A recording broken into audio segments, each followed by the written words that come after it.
Então nós vamos falar agora sobre a situação na Ucrânia, hoje dia 23 de junho de 2025, 9 horas da manhã aqui no Rio de Janeiro, 3 da tarde lá em Kiev no momento que eu gravo esse vídeo, e tivemos hoje um grande ataque russo contra Kiev, mais um monte de destruição de alvos civis aqui. Foram cerca de 300 objetos entre drones e mísseis lançados principalmente contra Kiev. Teve algumas outras cidades também alvejadas por drones e mísseis aqui. Infelizmente tivemos mortes, 7 mortes, vários feridos em Kiev, muito triste isso. Mais um dia de ataque que virou quase que rotina e o Ocidente parece que não se importa com isso, né? Aliás, por falar em Ocidente parece que não se importa com isso, a gente vai falar sobre a possibilidade que alguns estão levantando de que o Trump tenha feito um acordo com o Putin o Trump poder atacar o Irã enquanto o Putin pode ficar com a Ucrânia. Eu vou explicar para vocês porque que eu acho isso pouco provável. E mais do que isso, falaram a mesma coisa na época da Síria, você lembra? Que tinha um acordo entre a Síria, que os Estados Unidos deixaram a Rússia pegar, a Síria deixou os Estados Unidos ficar com a Síria, em troca da Rússia ficar com a Ucrânia e coisa e tal, e evidentemente isso não aconteceu. Então eu vou explicar para vocês porque que eu discordo. Tem muita gente falando isso, eu discordo, vou explicar por que aqui, né? Na linha de frente, mais uma vez, nenhuma novidade, vamos falar sobre esses e outros assuntos em detalhes. Essas notícias foram sugeridas por Kleber Cabide, Brasil fora dos BRICS e Mercosul e várias outras pessoas. Obrigado aí ao pessoal que sugeriu notícias lá no nosso site, no wrevolving.com, e obrigado a você que está assistindo o nosso vídeo. Se você gosta do nosso conteúdo, por favor, deixe o seu like e se inscreva aqui no canal, né? E lembrando a todos que o vídeo sobre Israel hoje deve sair por volta das 2 horas da tarde. Na verdade, esse é o horário correto é o vídeo da Ucrânia por volta das 10 da manhã, o vídeo de Israel por volta das 2 da tarde, e eu inverti ontem por conta da operação americana, né? Pois bem, então falando aqui sobre a Ucrânia, antes da gente entrar no assunto também, deixa eu lembrar vocês da nossa vaquinha que nós estamos fazendo para ajudar os brasileiros que estão chegando lá em Kiev para se alistar no exército ucraniano. O processo deles entrarem normalmente é 2 semanas, mas às vezes demora um pouco mais, atrasa um pouco mais, e a gente tem recebido esse pessoal lá para ter um lugar para eles ficarem lá em Kiev, ter um mínimo de subsistência para o pessoal ficar lá, enquanto estão aguardando a papelada lá no exército ucraniano. E nesse momento tem cerca de 60 pessoas lá nesse local, o Alex Silva está cuidando deles lá, ofereceu o lugar e coisa e tal, mas isso tudo tem um custo. Então a gente está querendo levantar aqui 50 mil reais para fazer esse daqui. Tem tem um link na descrição da rifa em si e dos prêmios da rifa. Os prêmios são só prêmios simbólicos, tá? Não tem valor real. É um aviãozinho feito com aço de avião Su-30 derrubado em Bakhmut, né? Um tokenzinho feito por eles. Tem 2 conjuntos de selos aqui para quem coleciona selo lá da Ucrânia, são selos raros que tem de lá. E tem vários badges de companhias militares, lembrando que esses badges todos aqui foram fornecidos por soldados ucranianos, isso que não foi comprado em loja não, tá? Então isso aqui é coisa que os soldados ucranianos deram para o Alex Silva lá na Ucrânia, ele me mandou para cá, e a gente está fazendo essa rifa aqui justamente para ajudar esse pessoal lá, né? Então, se você puder, agradeço a todo mundo que já contribuiu, vai até o dia 5 de julho, já foram vendidos quase 20% dos números aqui, já tem bastante número vendido, mas ainda tem muita coisa para a gente vender, então não deixe de ajudar não, agradeço a todo mundo que puder ajudar a gente lá, tá? Bom, falando sobre o ataque de ontem para hoje da Rússia contra Kiev, né? Então foram 368 objetos voadores entre drones e mísseis, 16 mísseis no total, 352 drones, e a maior parte foi derrubado, então 5 mísseis Iskander foram derrubados, 10 Iskander-M ou KN-23, aqui é porque é o mesmo míssil, tá? O KN-23 é o fabricado na Coreia do Norte, mas é exatamente o mesmo míssil, os norte-coreanos copiaram o Iskander-M russo, né? Então foram derrubados aqui, teria que somar 146 mais 196, porque 146 foram derrubados por artilharia ucraniana, outros 196 derrubados por sistemas de defesa eletrônica, né, por sistemas de guerra eletrônica, né. Foi um ataque muito grande, infelizmente causou danos em Kiev, aqui ó, prédios, mais uma vez prédios residenciais destruídos, 7 pessoas mortas, 28 feridas, realmente uma tristeza. Foi principalmente em Kiev esse ataque, está aqui explodiu também as janelas de um dormitório lá da universidade lá na Ucrânia, ou seja, foi um ataque duplo, ou seja, ataque duplo é sempre muito perigoso, eles fazem um ataque naquele lugar, depois quando chegam as equipes de socorro para socorrer, né, para tirar pessoas dos escombros, eles vão lá e atacam o mesmo lugar de novo, o que é um absurdo. Mas enfim, como eu falei, uma tragédia muito grande, né? Aqui, Kiev acordou com horror, prédios destruídos, prédios residenciais destruídos e coisa e tal. Mas é importante também não dar a ideia errada, né? Porque os russos gostam de vender essa ideia de que Kiev está destruída. Igual os iranianos estão falando agora que Tel Aviv está destruída e coisa e tal. Não está destruída, né? É muito triste porque são prédios residenciais, são pessoas que morreram e coisa e tal. Infelizmente, Kiev não tem um sistema de bunkers tão bem elaborado quanto o de Israel, muito embora tenha também bunkers, né? O metrô de Kiev funciona muito bem como um bunker, as pessoas vão para o metrô e coisa e tal. Mas o fato é que aqui está falando que eram 6 mortos e 19 feridos, mas essa informação aqui é mais atual, foram 7 mortos e 28 feridos no total, né? Enfim, mas é importante deixar claro que isso não é a cidade inteira destruída, tá? Aqui você vê o pessoal indo para o trabalho em Kiev, normalmente, agora, segunda-feira de manhã, as pessoas indo para Kiev, depois de uma noite em que o pessoal quase não conseguiu dormir, mas beleza, estão indo para o trabalho, a cidade continua funcionando normalmente. A cidade de Kiev é uma cidade muito grande, infelizmente, alguns prédios foram destruídos, a cidade toda, como um todo, continua funcionando. E outra coisa que você repara em Israel e também na Ucrânia é que isso tudo é muito rapidamente consertado, tá? Com exceção de locais que são linha de frente muito ativa, que não vale a pena você consertar porque sabe que vai ser atingido de novo, aqui em Kiev já tem um monte de prédios que você vê que foram atingidos e já foram consertados ou já foram demolidos e estão liberado o local para construir novamente, porque justamente o governo continua eficiente em restaurar esse problema. Lá em Israel, quando eu visitei Israel, eu queria ir nos locais em que houve ataque e coisa e tal. O problema que eu tinha lá é que o lugar que teve ataque já não tinha marca nenhuma. O pessoal já consertou tudo, já tampou ali, já consertou o parquinho, consertou a coisa.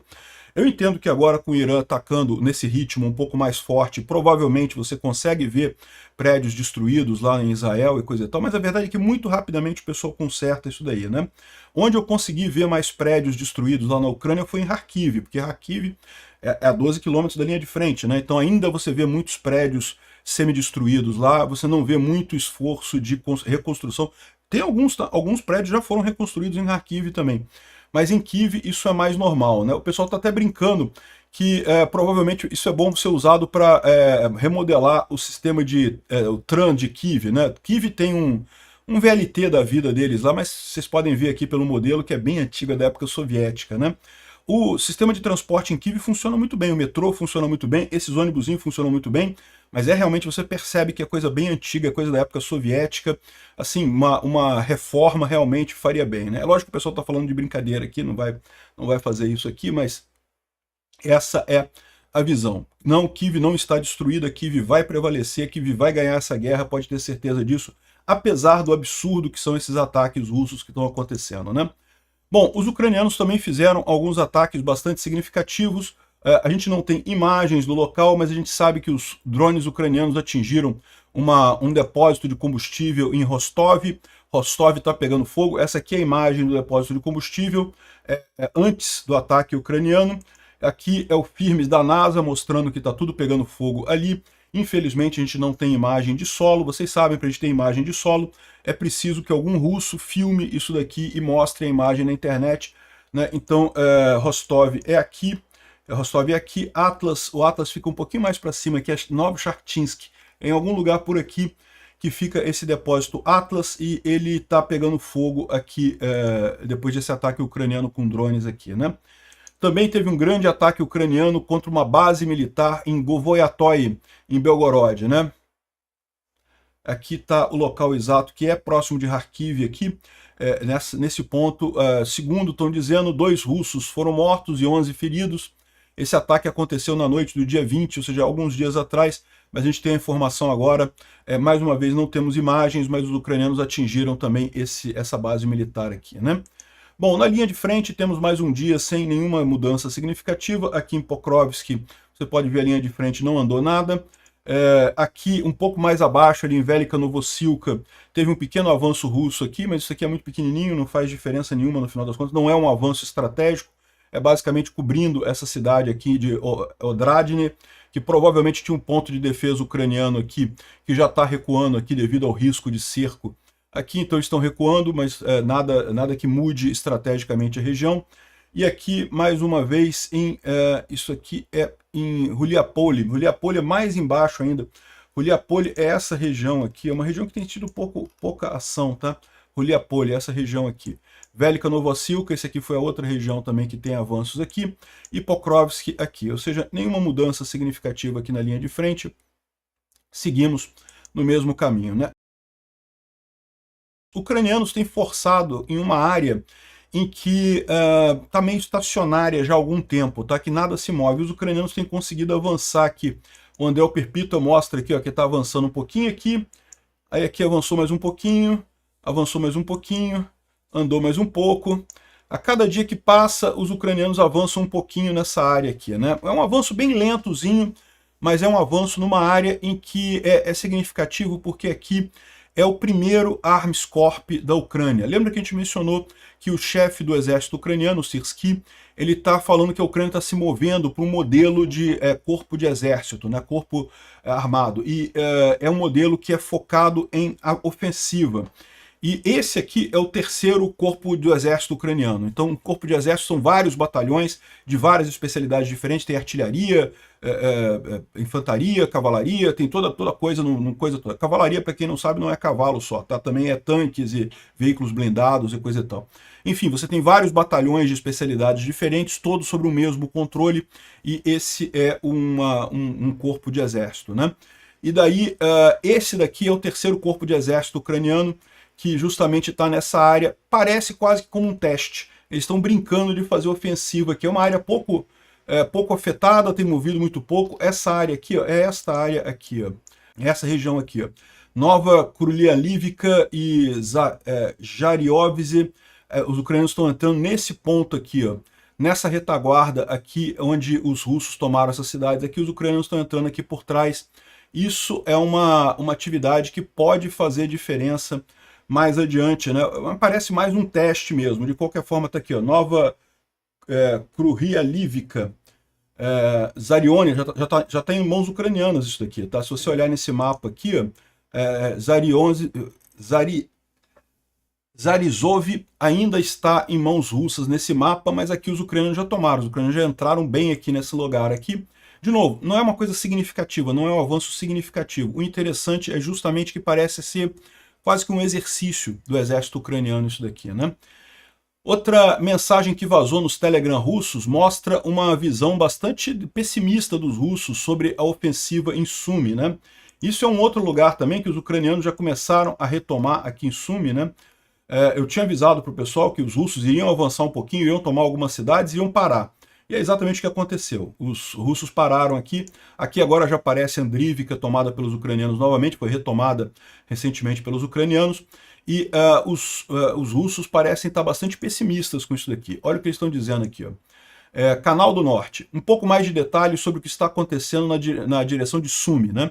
Então isso aqui são os russos falando, tá, sobre o que está acontecendo na região de Sumy. Um dia negro para os marines. Em Miropole, o 80ª Brigada foi atingida com muita força, muitos foram mortos e cerca de um pelotão inteiro foi capturado. Um pouco menos que um pelotão, mas isso não faz isso menos fácil, né?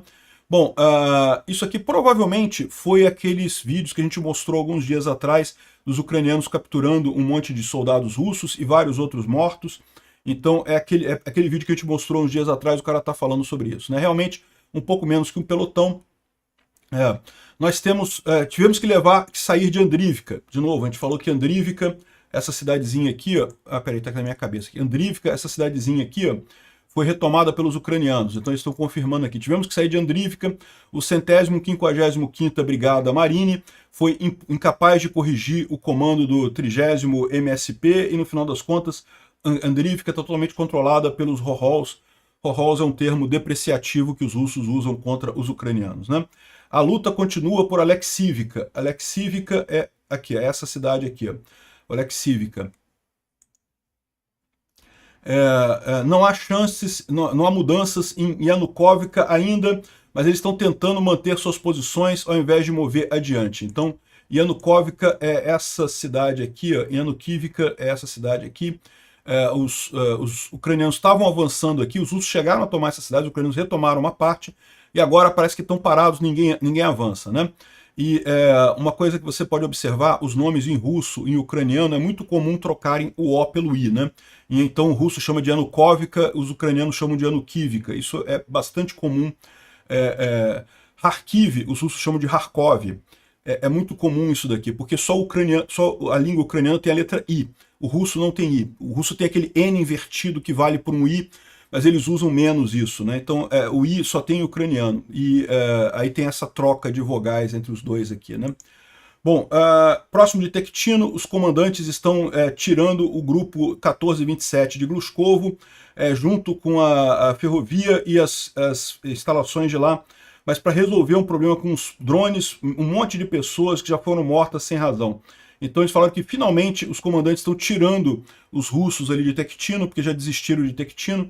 Tektino é essa outra cidade aqui, ó, que é uma cidade russa, os ucranianos estão entrando aqui, estão avançando aqui, os russos estão saindo aqui de Tektino, e eles estão reclamando que só estão fazendo isso agora, depois de um monte de gente já ter sido mortas por drones, né? E também eu estou cansado de como a aviação deles voam como os judeus no Irã, não estão com medo de nada, com a precisão muito grande, alguma coisa precisa ser feita aqui, ali, né? E isso é o que eu tenho falado para vocês. Os ucranianos estão fazendo exatamente as mesmas técnicas que Israel está fazendo com o Irã. Já há algum tempo, os ucranianos têm destruído as defesas antiaéreas russas. A gente sempre fala aqui, destruiu um Buk, destruiu um S-300, destruiu não sei o que lá. Todo dia, quase, os ucranianos destroem uma defesa antiaérea russa. Isso está começando a permitir que os ucranianos tenham o domínio aéreo na linha de frente. Ainda é pouco, tá? Ainda é só em alguns pontos da linha de frente que os ucranianos têm o domínio aéreo. No momento que isso for mais amplo, meu amigo, essa guerra acabou. Os ucranianos vão parar lá em Moscou. Porque, sinceramente, isso é exatamente a estratégia que Israel usou. Destruir todas as defesas antiaéreas. Uma vez que você destruiu as defesas antiaéreas, você tem liberdade de operar com avião. No que você tem liberdade de operar com avião, acabou para a infantaria, para a cavalaria, para todo mundo em solo. Não tem mais nada para eles. É um modo ocidental de guerra, né? Por que a Ucrânia não conseguia fazer isso antes? Porque não tinha bons aviões. Tinha poucos aviões soviéticos, aviões velhos. Com os F-16 chegando, mais um monte de aviões que vieram da OTAN também, outros modelos agora, a Ucrânia está com uma força aérea muito mais avançada agora e só precisa, o único problema é a defesa antiaérea russa que está sendo eliminada, né? Então o pessoal russo está chorando pra caramba ali em Sumi. Estão se ferrando completamente. Lembrando que os russos tinham uma expectativa enorme, tá? De chegar até Sumi aqui, ó, de vir com essa ofensiva até Sumi aqui. E ficaram parados logo nas primeiras cidadezinhas. Repetiram o que aconteceu aqui em Kharkiv, eles fizeram essa ofensiva aqui esperando chegar até Kharkiv, andaram um pouquinho e pararam também. Mesmo caso, mesma coisa, diferença nenhuma, né? O Instituto para o Estudo da Guerra fala sobre a Rússia que condenou os ataques americanos contra as instalações nucleares do Irã. A gente vai falar sobre isso imediatamente. O ministro das Relações Exteriores do Irã chegou em Moscou para se encontrar com o Putin, né?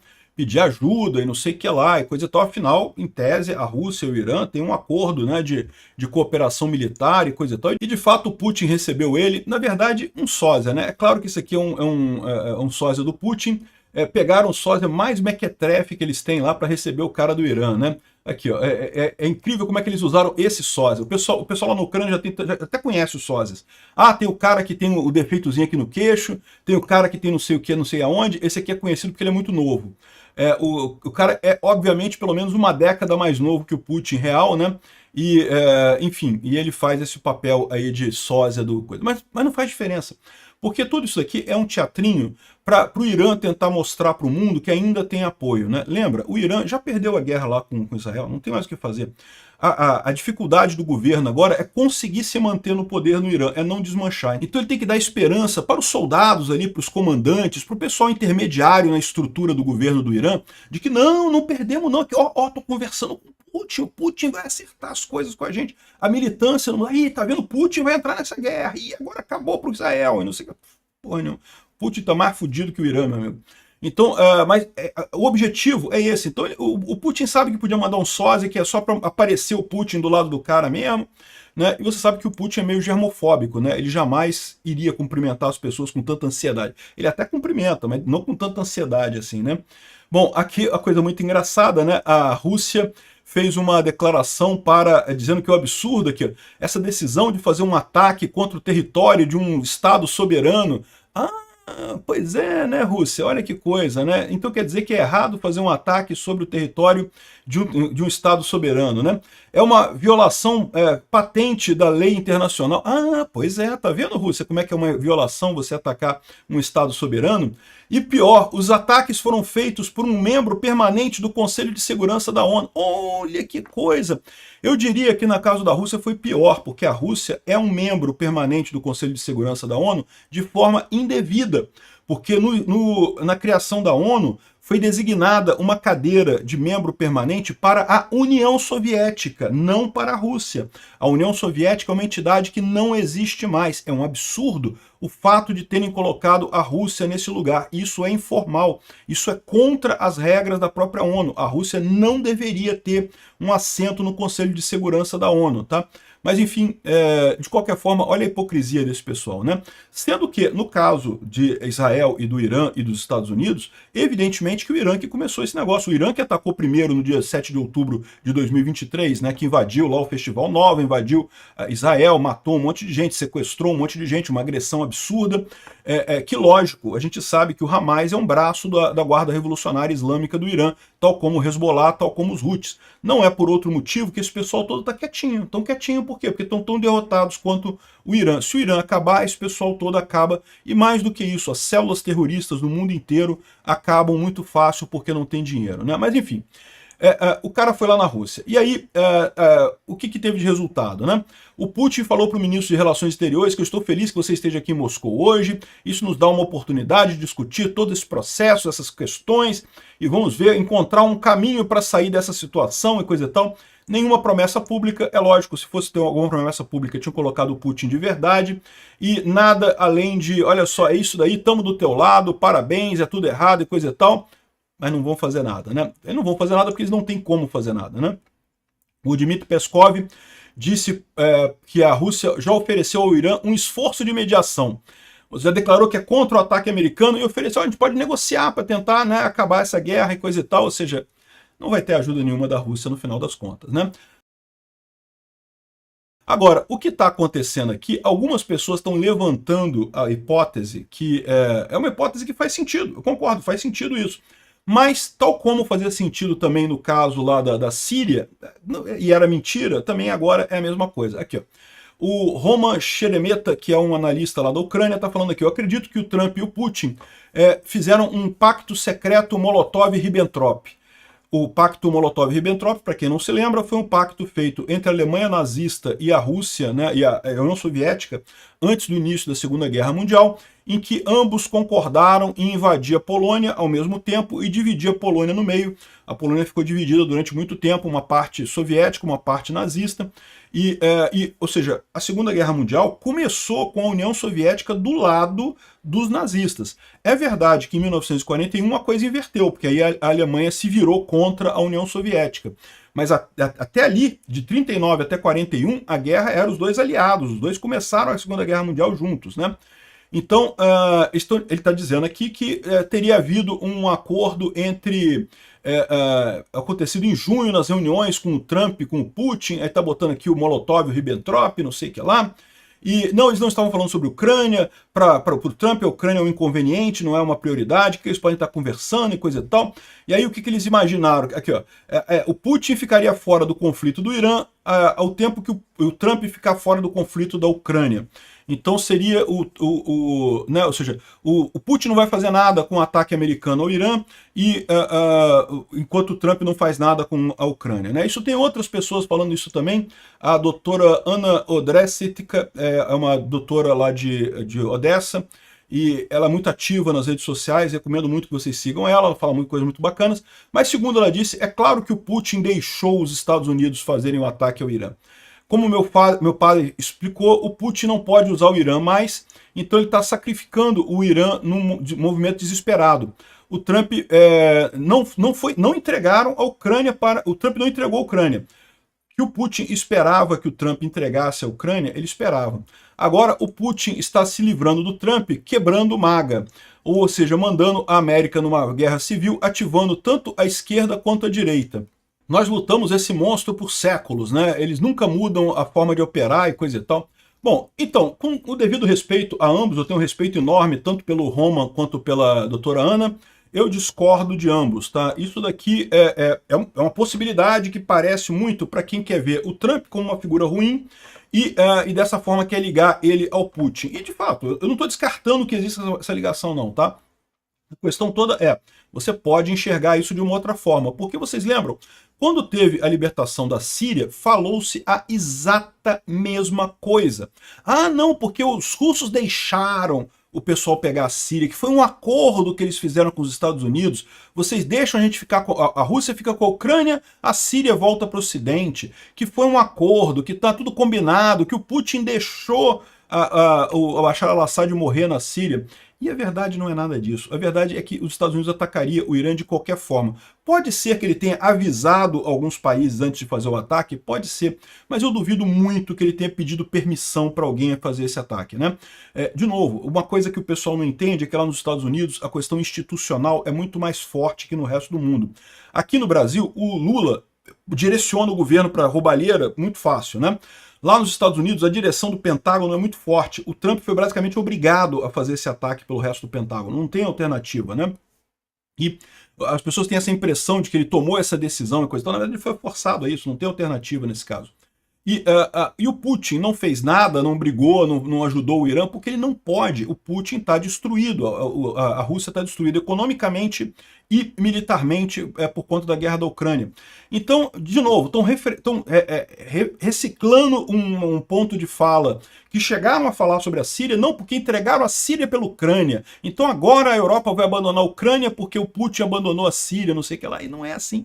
O Putin abandonou a Síria porque ele não tinha nenhuma condição de manter a Síria. Não tinha condição econômica e não tinha condição militar de continuar apoiando o Bashar al-Assad. O Putin abandonou a Armênia, né, porque tinha aquela briga da Armênia com o Azerbaijão por Nagorno-Karabakh, vocês lembram, né? Nagorno-Karabakh era mantido pelos russos, a Armênia era um aliado fiel dos russos e coisa e tal. O que aconteceu? O Putin perdeu, jogou fora Nagorno-Karabakh, agora está na mão do Azerbaijão.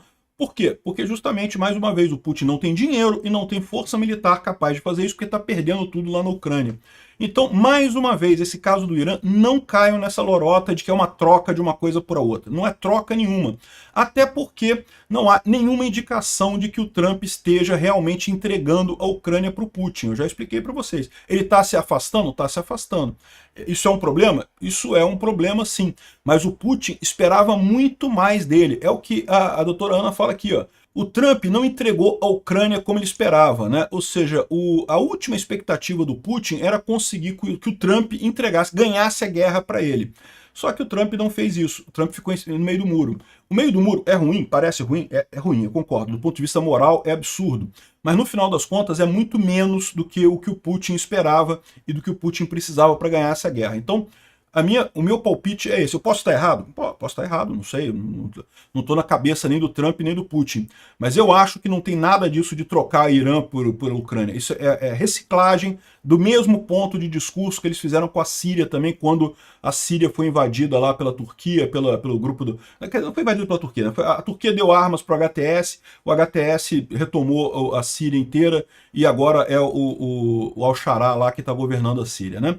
Então é a mesma coisa, não foi isso não, é que a Rússia perdeu força mesmo, isso é o que está acontecendo. Bom, outra coisa que é preocupante, o New York Times falou sobre uma célula de espiões que tentaram matar o Christo Grozev. Eu já falei sobre o Christo Grozev várias vezes, era um jornalista da Bulgária, tem um site chamado Bellingcat, em que ele faz investigação sobre espiões no mundo todo. Ele tem algumas threads ótimas, inclusive sobre espionagem aqui no Brasil, com muitos detalhes sobre como é que funcionam essas células aqui no Brasil, como é que é o modo que ela funciona. Então eu recomendo muito que vocês vejam esse site bellingcat.com. E é lógico, os russos, não é a primeira vez que tentam matar ele, mais uma vez, eles rastrearam ele por 2 anos em toda a Europa, 6 agentes foram pegos e estão agora presos, felizmente, né? Conseguiram desbaratar, mas havia um plano para matar o Hristo Guazev. Uma das pessoas que liderava era o Jan Marsalek, que é um conhecido espião russo aí que está foragido já há um tempão, né? Aqui, ó, em maio de 2024, um tribunal do Reino Unido sentenciou 6 nacionais da Bulgária a 5 a 11 anos por espionagem, e justamente por conta disso, e essa é a situação, né? Felizmente não aconteceu nada com ele, ele está bem. Bom, o pessoal ucraniano está se sentindo chateado só por uma coisa, né? Já há várias oportunidades, vários países da OTAN foram atingidos por bombas russas, né? E em momento algum se falou de acionar o artigo 5º, né? Aí hoje saiu a informação que talvez uma base americana tenha sido atingida na Síria por mísseis do Irã. A gente não sabe disso ainda não, tá? Eu vou levantar essa informação com mais cuidado e vou falar no vídeo de Israel hoje mais tarde. E já estão falando que vão acionar o artigo 5º. Ou seja, o artigo 5º da OTAN está virando um negócio que só serve para os Estados Unidos, né? A única vez que ele foi acionado na história foi no 11 de setembro, e agora pode ser acionado de novo contra o Irã, caso o Irã atinja as bases americanas no Oriente Médio, né? E quando os outros países ali da Cortina de Ferro, antigos países da Cortina de Ferro, né? A Polônia, os países bálticos, a Romênia, que foram países já várias vezes atacados ao longo dessa guerra da Ucrânia, né? Não acionaram o artigo 5º, né? Isso é uma coisa meio preocupante, eu concordo, mas por outro lado, é o que eu falo para vocês, a Rússia e o Irã estão do mesmo lado, eles são parceiros disso daí. No momento que os Estados Unidos está brigando com o Irã, é um pulo para começar a brigar com a Rússia também, né? Bom, notícias boas. Uma empresa de tecnologia de defesa da Noruega vai estabelecer uma fábrica na Ucrânia para fabricar sistemas de defesa antiaérea, né, os NASAMS. Os NASAMS não são Patriots, mas são muito bons também, só tem um alcance menor. Então é uma coisa ótima, porque isso pode permitir uma criação muito mais rápida de material bélico para proteger as cidades ucranianas, né? Tá aqui, ó, e também uma outra empresa da Noruega vai fazer drones USV, aqueles drones marítimos, né, que os ucranianos já têm feito muita coisa, mas vai investir um tanto para criar uma fábrica dessa dentro da Ucrânia, mais uma boa medida nisso daqui, né? Bom, outra notícia que é preocupante é que a inteligência russa tem recrutado menores ucranianos para fazer atos de sabotagem. São tipo desafios que o pessoal manda pelo Telegram ou pelo TikTok, coisa e tal. Não, bota fogo no carro assim, assim, assim, tira foto, manda pra gente, que a gente dá um dinheiro e coisa e tal. E eles pagam, tá? Só que, lógico, isso é um absurdo, né? Porque as crianças acabam sendo presas e, como é crime de guerra, não tem esse negócio de menor de idade, não, meu amigo, tu vai pra cadeia mesmo. Então, a Ucrânia está fazendo uma campanha nas escolas para alertar as crianças para não caírem nessa brincadeira. Isso não é uma brincadeira, isso é uma coisa bastante séria, né? Agora, os ucranianos fazem isso com os russos também, tá? Bom, uma outra curiosidade, esse cara que vocês estão vendo sendo arrastado aqui é Oleg Zubkov. Ele é dono de um safari na Crimeia, o Safari Park na Crimeia, e ele ele é um encantador de leões, gosta de brincar com os leões e coisa e tal, né? É russo, tá? Abriu esse parque na Crimeia, portanto é um invasor, tá? Ilegalmente na Crimeia, e ele é conhecido por ter retirado animais de zoológicos da Ucrânia, inclusive os guaxinins ali do zoológico de Kherson durante a ocupação russa, né? Bom, e o que aconteceu? No ano passado, um empregado dele foi morto por um leão, né? E aí o pessoal falou que tinha que sacrificar esse leão, porque quando o leão começa a querer atacar ser humano, em tudo quanto é parque, o leão é imediatamente sacrificado porque pega gosto pela carne humana. Diz que a carne humana é doce, cara. Eu nunca experimentei, né? Mas dizem que quando o leão pega gosto por carne humana, meu amigo, ele gosta da coisa mesmo. Pois bem, o cara não quis matar o leão. Matou o funcionário dele e não quis matar o leão. Agora o leão pegou ele. Parece que está muito mal no hospital, com risco de morte ainda. Enfim, tomara que morra. Obrigado por assistir o vídeo até o final. Se gostou do conteúdo, não esqueça de deixar o seu like, isso ajuda o canal a crescer e a chegar para mais gente. Se não gostou, deixe o dislike e explique nos comentários como podemos melhorar.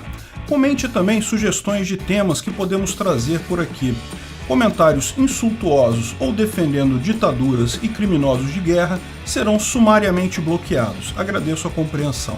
Se ainda não é inscrito no canal, considere se inscrever clicando no botão inscrever-se abaixo e marcando a campainha para todos os avisos.